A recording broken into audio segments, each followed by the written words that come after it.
For those of us who are interested in the environment and issues related to climate change, coastal zone management, coastal policy, um, oceans, fisheries, contamination of the water, and rising sea temperatures and sea levels and so forth, President Obama's State of the Union address had nothing. So I just wanted to introduce my other more formal comments on that speech by saying to you that I was quite disappointed that we still haven't gotten on the agenda. There was a moment at which it seemed as though we were developing a new policy awareness towards all those issues.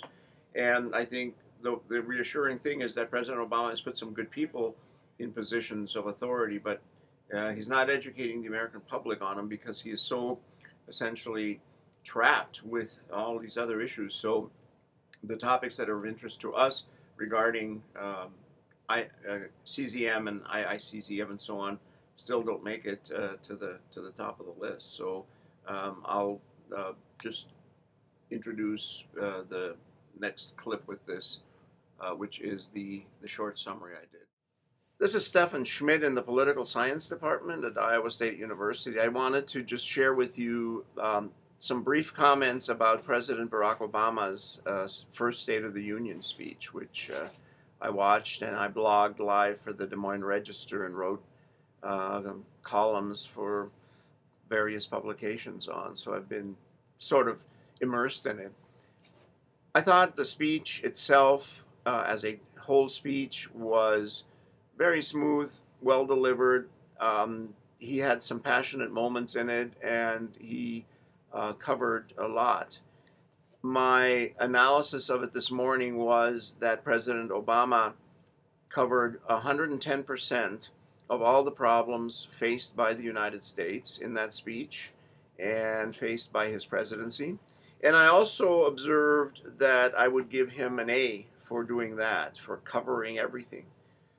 On the other hand, the coverage of the two major issues that are crucial for us to get ourselves on track again, which is health care reform and the dreadful economy that we're in, I give him a C at best because he managed to talk about those two things.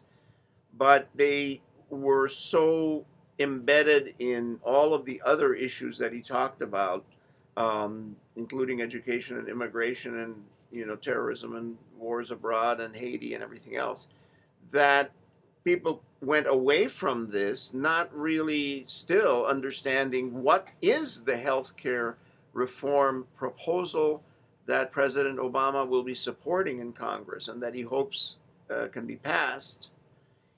And I don't think they really had a very good feel for how he is going to try to get the economy to begin to turn around with job creation as opposed to continued, although slowing, losses of jobs.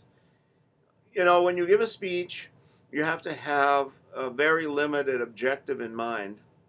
And it may be that President Obama's objective was to show that he still has command of all the issues, that he's very smart, that he can use very big words that most people, or a lot of people at least, probably didn't understand. Some of them are sort of legalese and others are sort of political wonkish terms. But the mission of basically reassuring Americans that the health care reform that has been going through Congress is not going to be a threat to them, is not going to take away some of the things they already have, such as Medicare and other things. It wasn't accomplished, I don't think, because I don't understand what it is that will come out at the other end of it. So I give him a C- in terms of accomplishing the mission of calming people down, getting people to say, well, this health care reform does look like something I want and like, and I'm going to write my member of Congress. So Steffen Schmidt from the political headquarters of the Political Science Department at Iowa State University. Thank you very much.